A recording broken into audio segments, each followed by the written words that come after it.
Jujur ya, salah satu hal paling melelahkan dalam mencintai seseorang itu bukan saat kalian bertengkar hebat, bukan saat piring pecah atau suara meninggi. Bukan.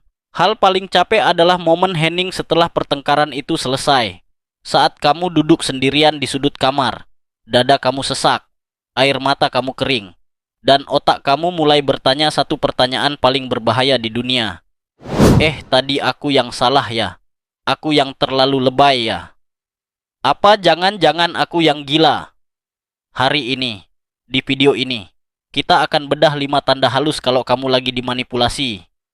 Dan yang paling penting, aku akan kasih tahu cara keluar dari permainan gila ini tanpa perlu debat panjang lebar. Tolong jangan di-skip. Kewarasan kamu lebih mahal daripada kuota internet kamu. Tekan tombol subscribe sekarang. Anggap ini tombol darurat buat menyelamatkan logika kamu yang hampir mati. Padahal, jelas-jelas dia yang bohong. Jelas-jelas dia yang ingkar janji. Jelas-jelas dia yang ketahuan chat sama orang lain. Tapi kenapa di akhir percakapan, malah kamu yang minta maaf? Kenapa malah kamu yang merasa bersalah dan ngemis-ngemis biar nggak ditinggalin? Dengerin aku baik-baik. Tatap mata aku lewat suara ini. Kamu, enggak, gila. Kamu nggak lebay. Dan kamu nggak baperan. Kamu sedang berada dalam jebakan psikologis kelas kakap yang bernama gaslighting. Ini bukan sekadar pertengkaran biasa. Ini adalah penghancuran realitas pelan-pelan. Otak kamu lagi dicuci biar kamu nggak percaya sama mata dan telinga kamu sendiri. Bagian 1. Definisi gaslighting. Katak dalam panci.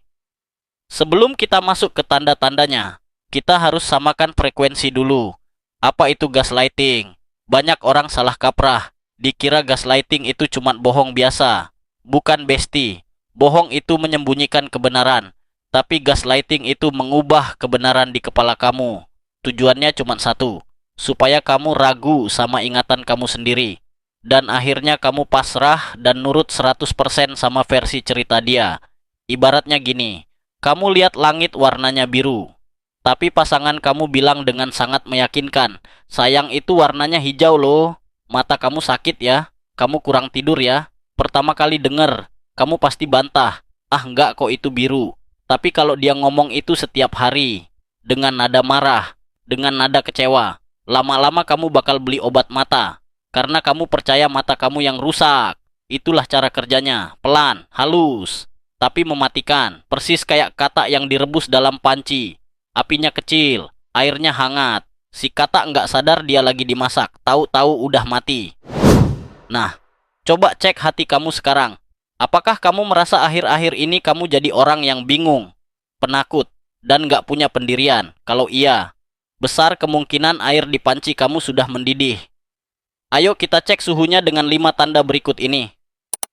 Bagian 2. Tanda pertama, sindrom minta maaf tanpa sebab. Tanda pertama, kamu sering minta maaf padahal kamu nggak ngerti salah kamu apa.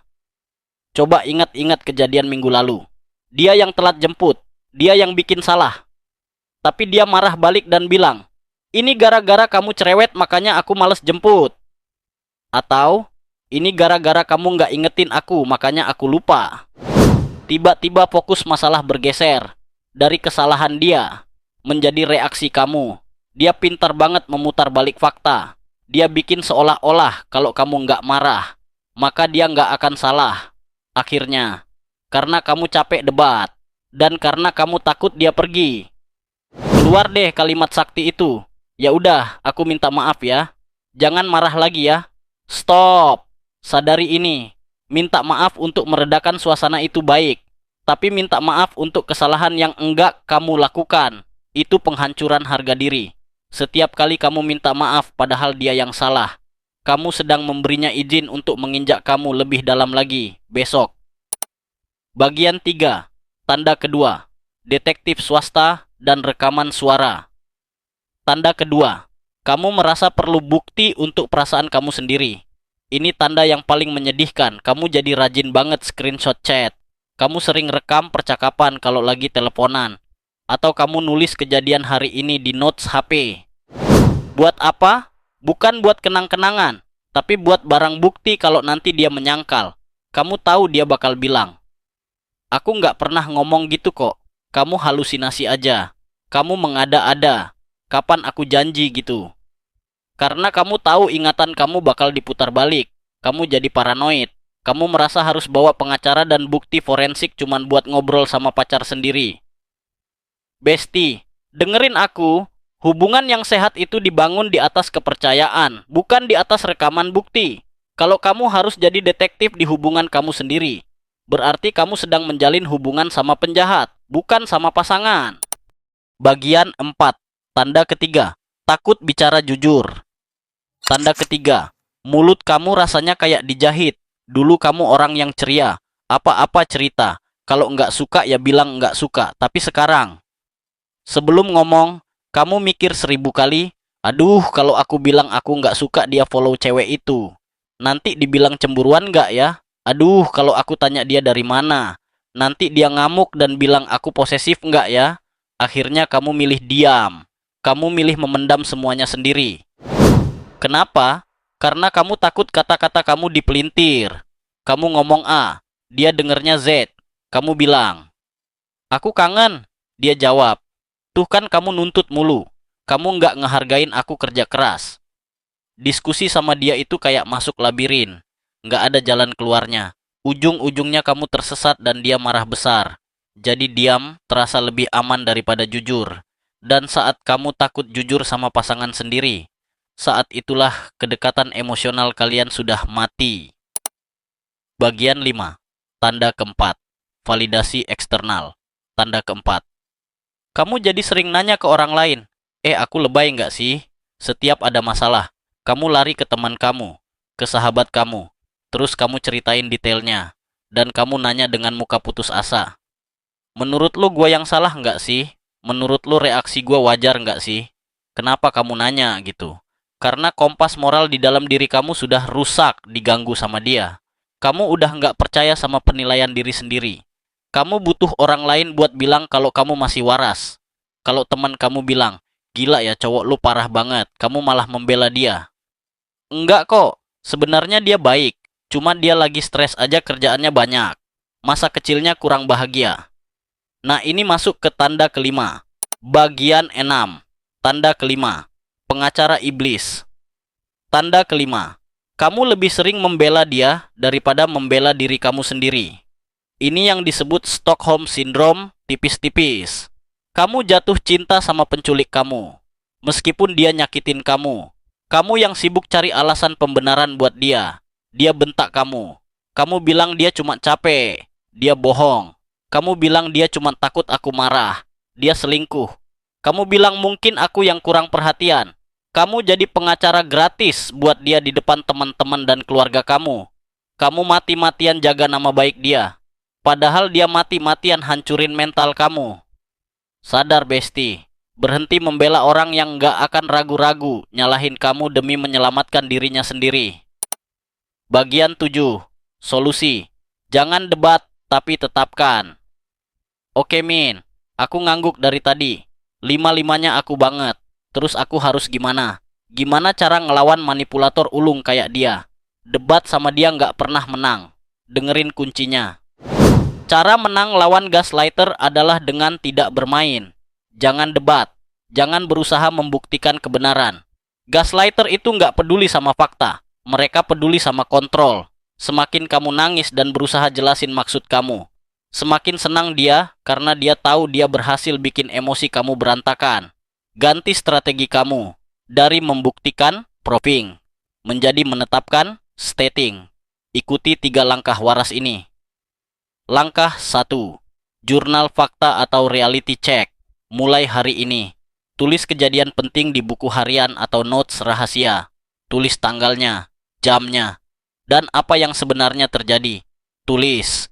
Hari ini dia janji jemput jam 7, tapi datang jam 9 dan marah-marah. Saat dia mulai gaslighting dan bilang, aku nggak pernah janji jam 7 kok. Kamu ngarang. Buka catatan itu. Baca untuk diri sendiri. Nggak usah ditunjukin ke dia. Percuma. Catatan itu fungsinya buat jangkar kewarasan kamu. Biar kamu bisa bilang ke hati kamu. Oke, catatanku bilang jam 7. Ingatanku benar. Dia yang bohong.